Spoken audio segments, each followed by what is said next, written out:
In the near future, an unspecified apocalyptic event wipes off the human population on a Tuesday afternoon. It is so sudden in fact that people die right there where they sit. In a little American town, Del believes to be the last man on earth and has created a peaceful routine for this lonely life of his. He lives in the library where he used to work and still keeps good care of the books, organizing them all neatly so they can be preserved. When it comes to food, he takes things from supermarkets but also has taken up the hobby of fishing, since unlike mammals, fish are still alive and well. Del also has a whole system in place to visit the houses in town. Every day he chooses a house and cleans it while keeping his face protected, taking every picture he may find inside, every useful item like batteries and gas for his truck, and takes all the books to his library. If he finds any bodies, he wraps them up in their own sheets and then buries them with the help of an excavator. Once he is done, he adds an X in front of the house, then marks it on his map too. One night, Del goes to bed after watching an old movie as usual when suddenly he is shocked to hear an explosion outside. Fireworks are glowing in the sky, meaning someone else is around. The next morning, he goes to town to investigate and finds a car that has crashed because the unconscious driver Grace had been drinking. A quick look inside the car also shows she was the one behind the fireworks, and she has got a gun with her. Moments later, Grace wakes up inside a random house with a bandage on her head. After throwing up, she tries to open the door only to find it locked. Del is on the other side asking questions. Grace explains she has not seen anybody else and that she does not know why she is alive, which matches Del's experience, the gun she found on the road and only kept for safety. Del does not want her to stay and has prepared a car for her, so he will open the door only if she promises to come out after counting to 100. However, Grace breaks her word and opens the door immediately, causing Del to rush out of the house. After giving her the keys, he goes away ignoring anything she has to say and her wish to stay. Grace does not give up though and she begins following Del around, offering her help with the cleaning. With 2 pairs of hands they may finish faster and move on to the next town, but in Del's eyes, there are no other towns. He does not accept her as his helper, but Grace continues to follow him anyway, bringing a bright presence and noise into his life that had been missing for a long time. And while Del does share his food with her, he makes her eat at a different table and refuses to chit-chat or discuss theories behind what caused the apocalypse, until one evening he shuts Grace up by pointing out he had already been lonely when he was surrounded by the townspeople.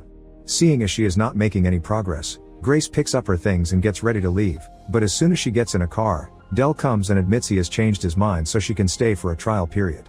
From then on, Grace goes with Del to clean houses and gets to learn his process. That is also how she realizes Del knows the name of all the bodies in town and still remembers if they owe him any books or late fees. When the time comes to bury the dead, Grace finds it very cold of Del not to say anything in memory of the poor people and shares the fact that every time she found a body on the road, she would hold her breath for 10 seconds. Just to humor her, Del begins doing it with her. Del sometimes still says he misses the quiet, especially when Grace will not shut up while they go out for groceries or she plays music really loud in the truck, but he does not push. One afternoon, Grace notices Del is not in the library and takes the chance to look around his office, where she is shocked to find a whole organization system in files for the pictures from the houses. It is rather creepy and Grace does not know what to think of it, so she goes out for a bicycle ride to clear her mind. Suddenly she hears a noise coming from a house and when she goes inside, Grace is surprised to find a dog that has somehow survived too.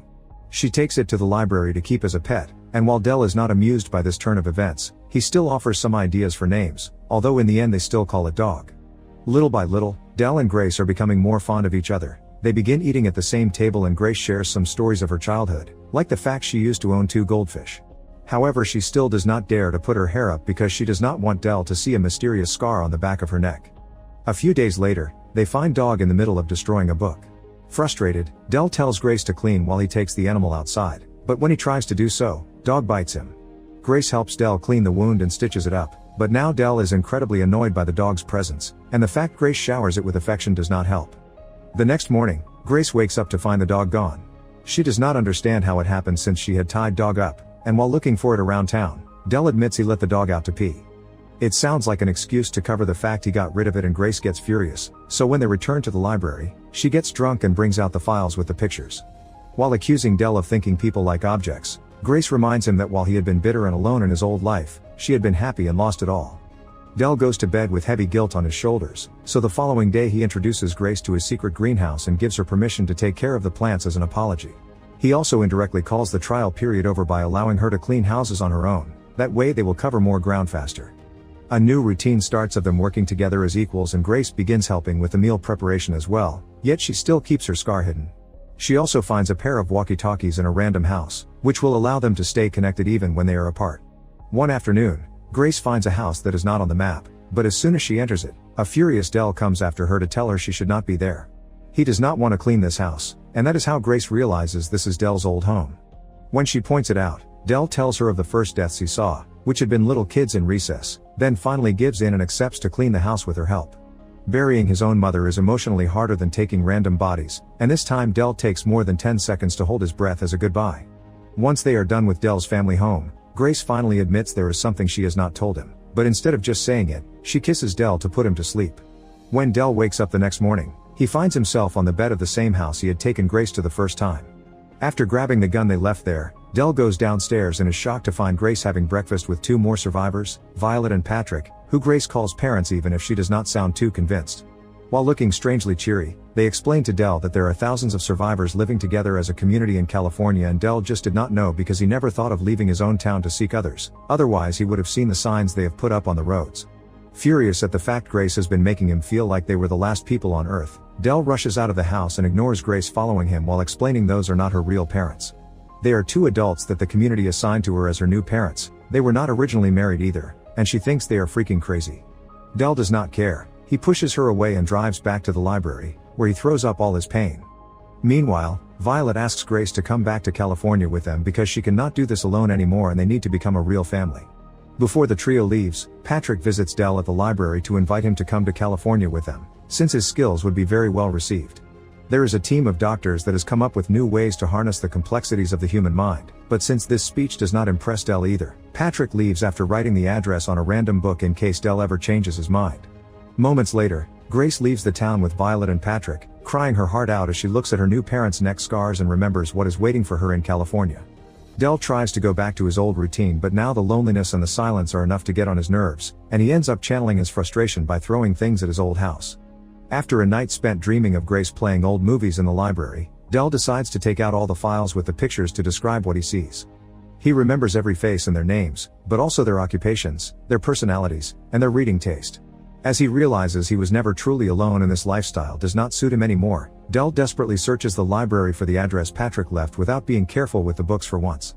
The trip to California is long and arduous, but Dell is a survivor and has brought plenty of supplies with him.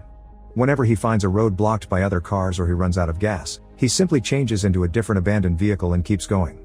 Once he finally makes it to California, it is quite overwhelming for Dale to see the glowing lights of a working city, but he pushes through his antisocial tendencies until he finds Grace's home.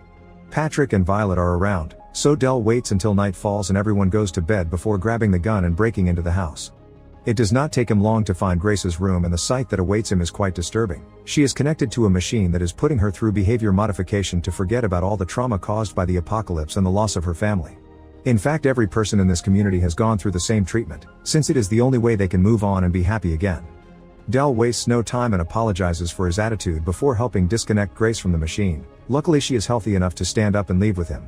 On their way out they bump into Patrick, who tries to stop them and explain their system is the best option, but Grace grabs the gun and shoots him on the spot.